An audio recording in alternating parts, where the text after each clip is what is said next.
In movies and money today, The Terminator topped at the box office over the weekend but faces plenty of competition. Film critic Erik Childress is standing by with more. Hello to you, Erik. Hi, Angie. Terminator Dark Fate won the weekend but failed to live up to even its minimal expectations this past week. How much trouble is this film in? Seemingly quite a bit, Angie. Even with the return of Arnold Schwarzenegger and Linda Hamilton, audiences seem to look right through the $185 million production and did not want much to do with it.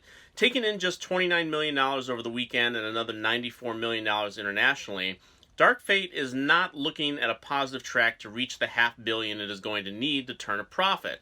And that's also bad news for Paramount and its investors, as this is the second straight big-budget sci-fi action film on the road to Floptown. Gemini Man with Will Smith has only grossed $162 million worldwide on a $138 million budget, not counting theater splits and advertising costs. Now, that film is looking like a loser in the realm of $120 million. Now, Paramount may be hoping that Dark Fate can build some momentum on the international scene because domestically it may be looking at a total under $80 million, especially with a big drop this weekend with another crowded field. But Dark Fate is going to need to find about another $230 million just to avoid the distinction of being a 9-digit loser in the red column. This is a crowded weekend among all the contenders. Which one do you think is likely to come out on top? Well, Angie, the smart money is on the adaptation of Stephen King's Dr. Sleep. Now, this is a sequel to The Shining, with Ewan McGregor in the role of the grown-up Danny Torrance forced to confront his past with a new evil. This is another sequel that is drawing some strong mixed reaction from critics on what is considered by some to be one of King's weaker stories. The 2.5-hour film will certainly bring in the horror crowd, and numbers are expected somewhere in the mid-$20 million range, which should be enough to win the weekend before losing its footing next weekend. Now, the holiday season has not exactly been a great time to release straight-up horror films either, though Dr. Sleep could change that. But there is something for everyone. Let's take a look at Midway. Pearl Harbor is the greatest intelligence failure in American history. This can never happen again. So what's the target? We believe it's Midway. Indeed, Angie. For the dads and granddads, there is the World War II film Midway.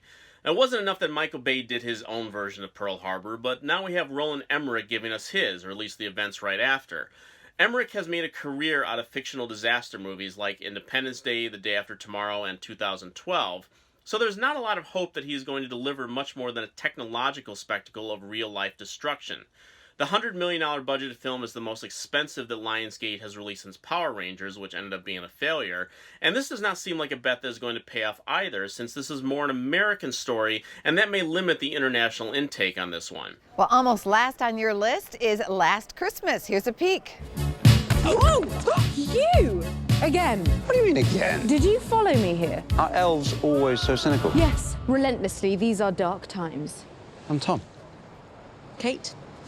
You can never count out a holiday-themed romantic comedy, and when you have a director with a track record like Paul Feig, who did Bridesmaids, The Heat, Spy, and last year's A Simple Favor, as well as a screenplay by no less than Oscar winner Emma Thompson, there is reason for optimism, even though reviews are throwing some humbug on it. Then for the kids, there is the family comedy Playing with Fire, with John Cena as a tough babysitting fireman.